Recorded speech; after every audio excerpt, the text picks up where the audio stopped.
Сайн байцгаана уу? Руна ТV суугтаа тавтай морилцгаана уу? Өнөөдөр би та бүхэндээ Филиппинд гарсан нэг явдлын талаар ярих гээд бэлтлээ. 2024 оны 5 сард нэгэн зал хотын даргын талаар Филиппиний Сенатын сонсгол эхэлдэг.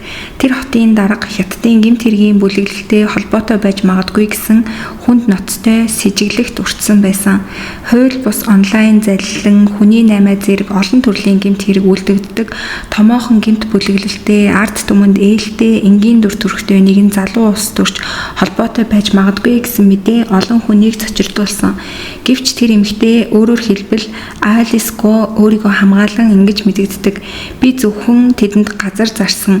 Тэр газар дээр ямар үйл ажиллагаа явагдаж байгааг би огт мэдэхгүй. Мөн гэмт бүлэглэл ажиллуулж байсан компанийн хувьцааг би сонгуулиас өмнө бүгдийг нь зарчихсан гэж хэлээд өөрийгөө энэ бүлэглэлтэй ямар ч холбоогүй бүх зүйлд буруугүй гэж мэдэгддэг. Гэвч сонсголын үеэр хачирхалтай зүйлс ил болж эхэлдэг. Алис хотын дарга болохоос өмнө хаана амьдарч байсан, юу хийж байсан тухайгаа бараг тайлбарлаж чадахгүй байсан. Тэр бүр төрсэн газар хаана өссөнөө ч тодорхойлж чадахгүй байсан. Бүр гайхалтай нь бага сургуулиас их сургууль хүртэл ямар ч сургуульд суралцсан бүртгэл түүнд байхгүй байсан. Тэр өөрөө ч бодилсан юм шиг ярьж асуултаас бултаж эхэлсэн бөгөөд үүнийг харсан нэг сенатор түүнээс шууд асуудаг. Та үнэхээр Филиппинд төрсэн Филиппин хүн мөн үү? Тэгэхэд Алис би эмнэлэгт төрөөгүй гэртээ төрсэн. Тиймээс төрсний бүртгэлээ 17 нас хүртлээ хийлгээгүй байж байгаад 17 нас хүрээд хийлгсэн. Тэр мөн би сургуульд явж байгаагүй харин гэрээр хичээлээ заалгасан. Тийм учраас сургуульд суралцсан бүртгэл байхгүй гэж өөрийгөө тайлбарладаг. Гэвч төрсэн газар өссөн дүүргээж санахгүй байна гэж хэлж байгаа нь бол хүмүүсийн гайхлыг төрүүлж исэн. Үнэхээр хүн ингэж ямар ч уул мөргүй өсөж болно гэж үү гэсэн гайхшрал хүмүүст төрж исэн. 30 гаруйхан настай нэмэгтэй хэдэн зуун тэрбум төгрөгтэй тэмцэх хөрөнгөтэй байсан. Түүнээс яаж ийм их хөрөнгөтэй болсон юм бэ гэж асуухад тэр хариулахдаа би аавтайгаа хамт гахаан ферм ажиллуулж тэндээс их хэмжээний мөнгө олсон гэж хариулдаг. Гэвч хүмүүс ал гайхсан гахаан ферм ажиллуулад хэдэн зуун тэрбум төгрөг олох боломжтой гэдэгт бол гайхажсэн. Алис дараа нь хөрөнгөний их үсрээ тодорхой тайлбарлаж чадалгүй бодилж байсан. Сонсголын туршид түүний төрсэн газар, сургууль, эцэг эхийн талаар энгийн асуултуудад хүртэл тэр мэдэхгүй гэж хариулж тэр хариултанд тавтагцаар байсан. Ингэж үндсэн асуултуудад огт хариулж чадахгүй байгаа хотын даргын дүр төрх нь Филиппин даяар асар их анхаарлыг татаж эхэлдэг.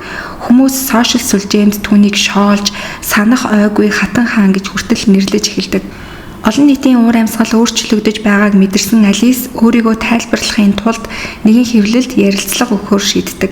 Камерын өмнө тэр өөрийн өнгөрсөн амьдралын талаар ярихдаа түүний аавыг Анжелитогүй, ээжийг нь Амелиа Лиал гэдэг байсан.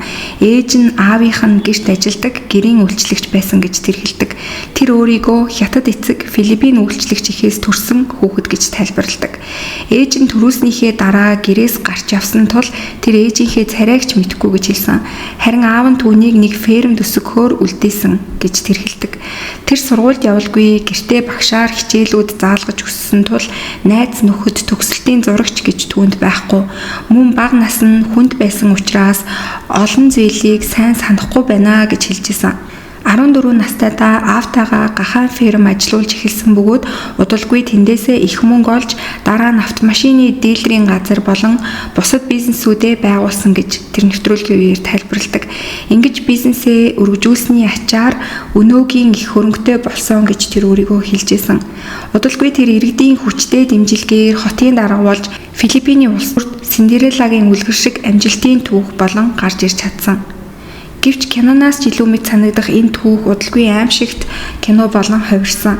Сингапурын түүхэнд хамгийн том мөнгө угаах хэргийн гол этгээдүүд болох хятадын бизнесмэнүүд Лин Баоин, Жан Руижин гэх хоёр хүн Алискотой бизнесийн хамтрагч байсан нь ил болж эхэлдэг. Ингэснээр тэд хятадын гэмт хэргийн бүлэглэлтэй холбоотой байж магадгүй гэсэн сэжиг улам хүчтэй болж эхэлсэн. Хэдэн сарын өмнө Филиппиний нэг үйлдвэрийн бүсээс нэгэн эрэгтэй зугтаж гарсан байсан. Түүний нэр нь Дэни, Вьетнам хүн байсан. Түүний араас хідэн том биетэй ирчүүд хөөж байсан бөгөөд туранхай Дэни нэг ферм рүү гүйн орж тэр хүмүүсээс намайг авраач гэж гуйдаг. Фермийн эзэн нь шудраг зангаараа алдартай нэгэн байсан тул түүнийг хамгаалж цагдаа дуудаж өгсөн.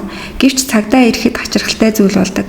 Айж чичирч байсан Дэнид цагдаа нар нэг бичиг өгөөд надад ямар ч асуудал байгаагүй би өөрийн хүсэл дээр явж байна гэсэн мэдэгдэлд гарын үсэг зурулах гэж дарамталж эхэлдэг.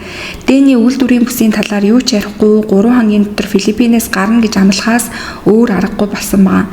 Гэвч фермийн эзэн энэ бүхнийг хараад ямар нэгэн зүйл буруу болж байна гэдгийг ойлгон өмгөөлөгч найзаасаа тусламж хүсдэг.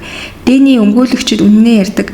Тэр ажлын саналд хууртагдан Филиппинд ирсэн бөгөөд ирмэгцээ пассвортаа хураалган онлайн залилан хийхийг хүчээр шаарддаг тэнд ажиллаж эхэлсэн. Хэрвээ татгалзвал эрүүдэн шүүж зүгтхийг оролдвол аимшигтай шийтгэл хүлээлгэнэ гэж хэлсэн байсан. Өмгөөлөгч энэ мэдүүлгийг бүртгэж аваад нотлох зураг аван Филиппиний мөрдөн байцаах байгууллагт албан ёсоор мэдэгддэг. Удалгүй тэр үйлдвэрийн бүсээс өөр нэгэн малайз хүн зогтож Малайзийн элчин сайдын яамд очиж тусламж хүссэн байсан. Түүний нүүр бие бүхэлдээ хөхөрсөн байсан. Ингээд энэ үйлдвэрийн бүс ямар нэгэн аимшигтай зүйл болж байгаа нь илрэх эхлэлэн тавигдсан.